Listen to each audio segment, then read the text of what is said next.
দাজ্জালের কি জন্ম হবে নাকি দাজ্জালের জন্ম হয়ে গিয়েছে? দাজ্জাল পৃথিবীতে জন্ম নিবে না, দাজ্জালের জন্ম কিন্তু হয়ে গেছে। দাজ্জালের জন্ম হয়ে গিয়েছে। বলবেন হুজুর, জন্ম যদি হয় তাকে আমরা দেখি না কেন? কেমনে দেখবেন? কারণ আল্লাহ তাআলা তাকে শাম কিংবা ইয়ামেনের এক অচিন দ্বীপের মধ্যে বন্দী করে রেখেছেন। আল্লাহর নবীজির জামানায় দাজ্জাল ছিল। দাজ্জালের কিচ্ছা বলে গিয়েছেন মুহাম্মাদুর রাসূলুল্লাহ সাল্লাল্লাহু, একেবারে নবীজি একেবারে যেই কিচ্ছাটা সাহাবীদেরকে বলেছেন সেই কিচ্ছাটা হুবহু আপনাদেরকে বলবো। শুনেন তাহলে দাজ্জাল কোথায় আছে বুঝে যাবেন কোন অবস্থায় আছে। এই হাদিসের বর্ণনাকারী সাহাবী একজন মহিলা সাহাবী, নাম হচ্ছে ফাতিমা বিনতে কাইস রাদিয়াল্লাহু আনহা। তিনি বলছেন, একবার ফজরের আজান আমার কানে গেল। ফজরের নামাজ আল্লাহর নবীর ইমামতিতে আদায়ের জন্য আমি ওযু করে মসজিদে নববীর দিকে রওনা দিলাম। আমি যখন মসজিদে গেলাম, মহিলাদের কাতারের সামনের কাতারে আমি থাকলাম। ইসলামী শরীয়তের সিস্টেম হলো পুরুষরা থাকবে সামনের কাতারে, নারীরা থাকবে আলাদা কিংবা পুরুষের কাতারের পিছনে। তিনি বলছেন আমি নারীদের কাতারের সামনের কাতারে ছিলাম। আমরা নামাজের আগ মুহূর্তে শুনলাম নবীজি বলছেন, ও আমার সাহাবীরা, আজকে নামাজের পরে কেউ নিজেদের জায়গা থেকে উঠবা না, তোমাদের উদ্দেশ্যে আমি কিছু কথা বলবো। এরপরে নবীজি নামাজে ইমামতি করলেন, সালাম ফিরালেন। সালাম ফিরিয়ে আল্লাহর নবী আমাদের দিকে চেহারা ঘুরালেন। এরপরে নবীজি বললেন, শোনো, তামিমদারি এতদিন খ্রিস্টান ছিল, তামিমদারি আমার হাতে এসে ইসলাম গ্রহণ করে মুসলমান হয়েছে। সুবহানাল্লাহ। তামিমদারি আমাকে দাজ্জাল সম্পর্কে এমন তথ্য দিয়েছে, আমি তোমাদেরকে দাজ্জালের ব্যাপারে যে কথা বলা দরকার ছিল সেগুলো তামিমদারির কথার সাথে মিলে গিয়েছে। এই জন্য দাজ্জালের ব্যাপারে আমি তোমাদেরকে সতর্ক করে যাচ্ছি। নবীজি বললেন, তামিমদারি লাখাম এবং জুজাম গোত্রের 30 জনকে নিয়ে নৌ ভ্রমণে সাগরে বের হয়েছিল। তারা যখন সাগরের মধ্যে জাহাজে আরোহণ করলো, এখন তো জাহাজের মধ্যে ইঞ্জিন আছে, সেই জামানায় জাহাজের মধ্যে কোনো ইঞ্জিন ছিল না, জাহাজের মধ্যে পাল বেঁধে দেওয়া হতো। পাল বুঝেন তো আপনারা?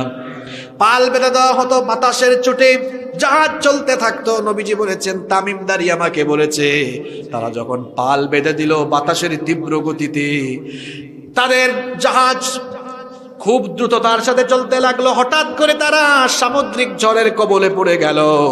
সামুদ্রিক ঝড়ের কবলে পড়ে যাওয়ার কারণে সাগরের উত্তাল তরঙ্গমালায় একটানা 1 মাস তারা সাগরের মধ্যে হারিয়ে গিয়েছিল। 1 মাস পরে তারা হঠাৎ একটা অপরিচিত অচিন দ্বীপে সূর্যাস্তের আগ মুহূর্তে তাদের জাহাজ গিয়ে অবতরণ করলো। তারা তখন সবাই মিলে ওই অচিন দ্বীপের মধ্যে নামলো।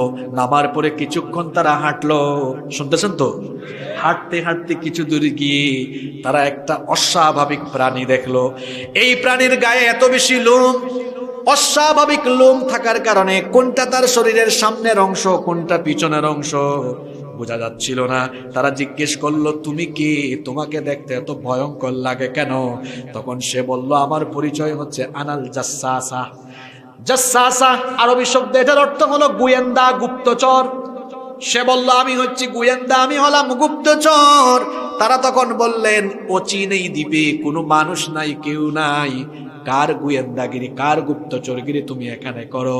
সে বলল, কিছুক্ষণ পরে টের পাবা, সামনে আগাও, আগাতে আগাতে দেখবা একটা ঘর দেখা যাবে, ওই ঘরের ভিতরে ঢুকবা। তারা এবার ওই ঘরের মধ্যে গিয়ে ঢুকলেন।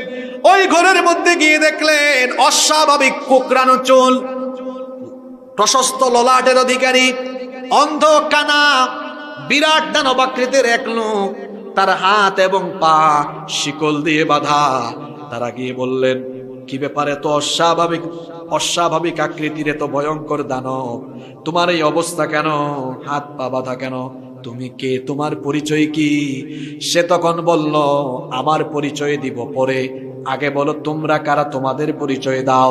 তারা বললেন, আমরা আরবের লোক, নৌ ভ্রমণে বের হয়ে সামুদ্রিক ঝড়ের কবলে পড়ে গিয়েছিলাম, এই জন্য আমরা 1 মাস সাগরে হারিয়ে গিয়েছিলাম।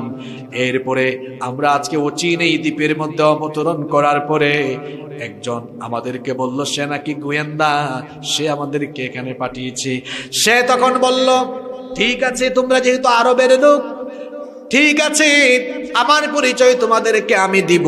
তার আগে আমাকে বলো, আমি তোমাদেরকে 3টা প্রশ্ন করব, এই 3টা প্রশ্নের উত্তর দাও, এরপরে আমার পরিচয় দিব। জুড়ে বলেন কয়টা? আজকের ওয়াজ শেষ হবে এই 3টা প্রশ্ন দিয়ে। সবার মনোযোগ আছে তো? এমন 3টা প্রশ্ন বর্তমান পৃথিবীর বাস্তবতার সাথে মিলবে ইনশাআল্লাহ। মনোযোগ আছে তো? ওই পিছনে কয়েকজন ঘুমায়, সামনের এরা স্লোগান দিয়ে ঘুম ভাঙায় দেন, কারণ এই সবক নিয়ে বাড়িতে যেতে হবে। লিল্লাহি তাকবীর। এবার আপনারা দেন ওনাদের উদ্দেশ্যে লিল্লাহি তাকবীর। দেখছেন পিছনের এরা তারা কত জোরে দিল। এবার সামনের এদের উদ্দেশ্যে আপনারাও দেন লিল্লাহি তাকবীর। এবার সবাই মিলে দেন লিল্লাহি তাকবীর। কয়টা প্রশ্ন? সে বলল আমার পরিচয় আমি বলবো, কিন্তু তার আগে আমাকে 3টা প্রশ্নের উত্তর দাও। তারা বললেন ঠিক আছে, তুমি তোমার প্রশ্ন করো। সে তখন 1 নাম্বার প্রশ্ন করলো, আমাকে বাইসান সম্পর্কে খবর দাও। তারা বললেন বাইসান তো বিরাট একটা শহর, বাইসানের কোন খবর তুমি জানতে চাও? সে তখন বলল আমি বাইসানের খেজুর বাগান সম্পর্কে জানতে চাই। বাইসানের খেজুর বাগানে খেজুর গাছে কি এখনো ফল আসে নাকি? তারা বললেন হ্যাঁ, বাইসানের খেজুর বাগানের খেজুর গাছে এখনো ফল আসে।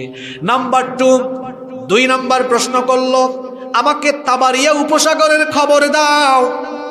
তারা বলল তাবারিয়া উপসাগরের কোন খবর জানতে চাও?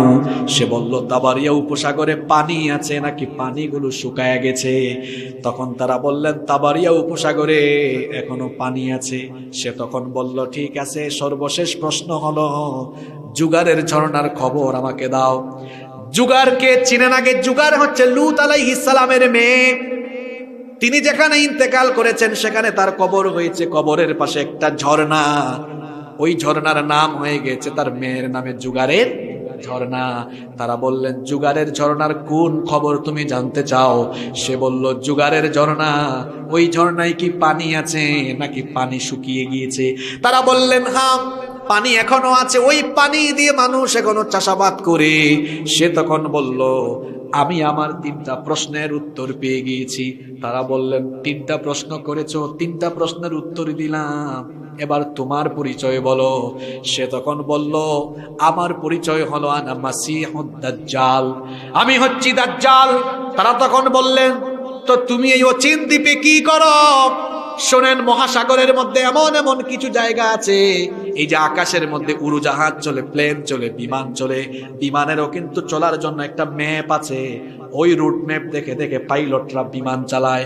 মহাসাগরের সকল জায়গার উপর দিয়ে প্লেনগুলো অতিক্রম করে না, কারণ মহাসাগরের এমন কিছু ভয়াবহ জায়গা আছে, ওই জায়গা দিয়ে বিমান অতিক্রম করলে বিমান নিখোঁজ হয়ে যায়। আবার সাগরের মধ্যে যে জাহাজ চলে, পৃথিবীর 90% ব্যবসা জাহাজের মাধ্যমে চলে। জাহাজ কিন্তু সব মহাসাগরের সকল জায়গা দিয়ে অতিক্রম করে না, কারণ মহাসাগরে এমন কিছু জায়গা আছে যেখানে জাহাজ গেলে জাহাজ একেবারে নিখোঁজ হয়ে যায়। জাহাজ চলার জন্য একটা রুট আছে।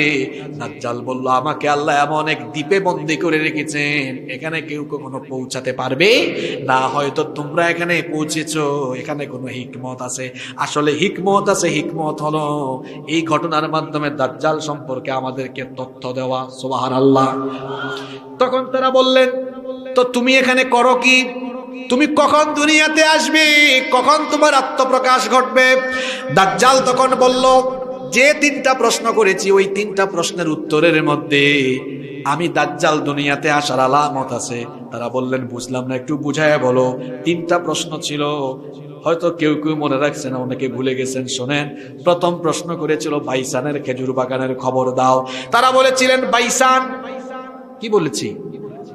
গুগলের মধ্যে আপনারা সার্চ করবেন, যুবক ভাইরা আজকে বাড়িতে গিয়ে ইউটিউবে দেখবেন, গুগল ম্যাপে দেখবেন যে এই নামে পৃথিবীতে জায়গা আছে কিনা। বাস্তব হওয়া দরকার, ঠিক না?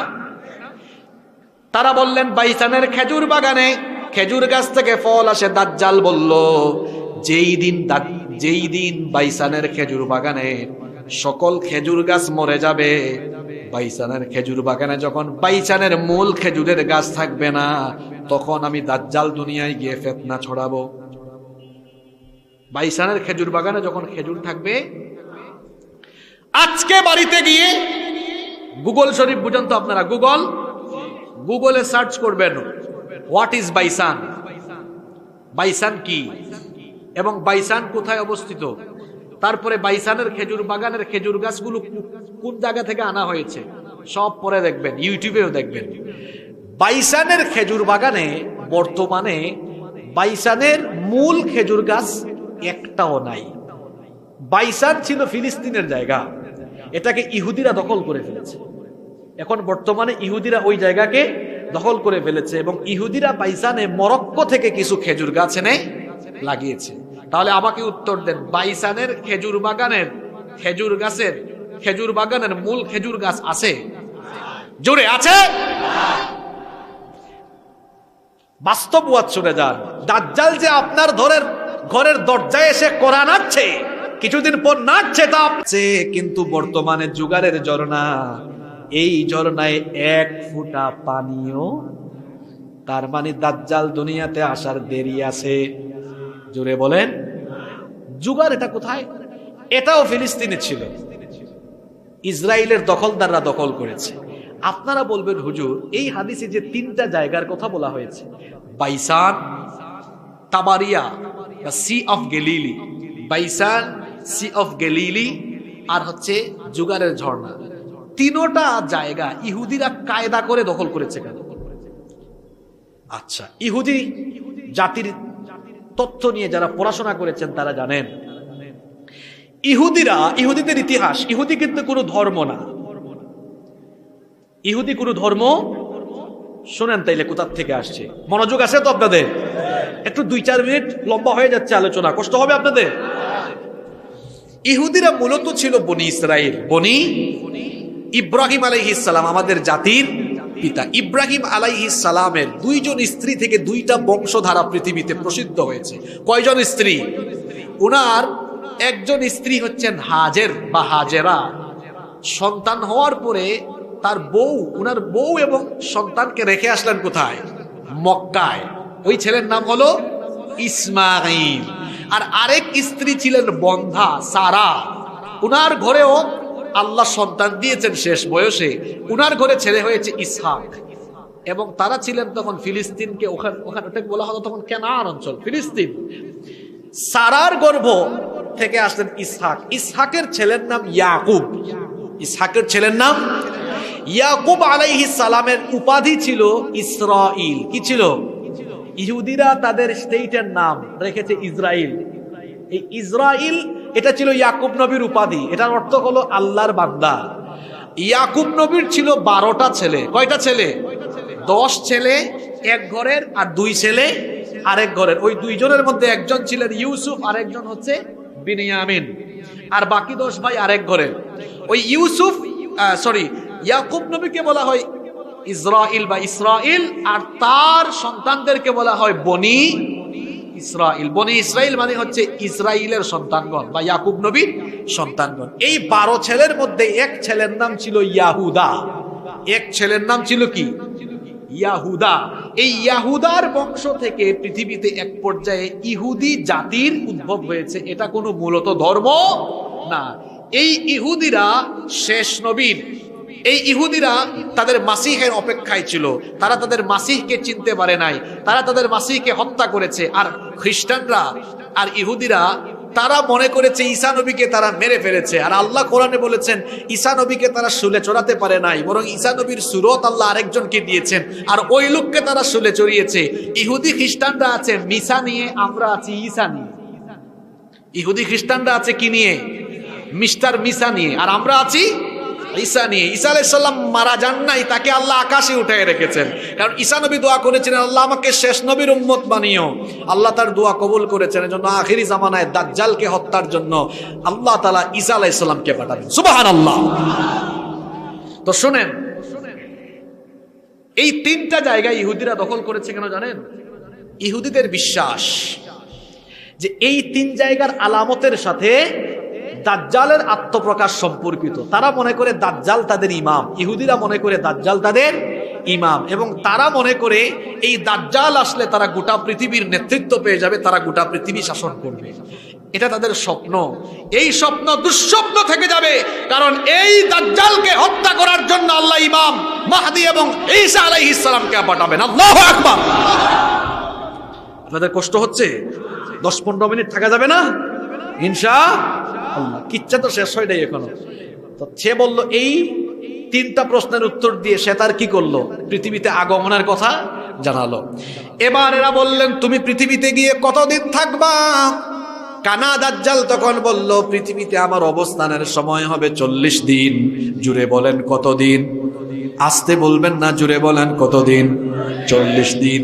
তবে আমার প্রথম দিন হবে 1 বছরের সমান, প্রথম দিন হবে 1 বছরের সমান, দ্বিতীয় দিন হবে 1 মাসের সমান,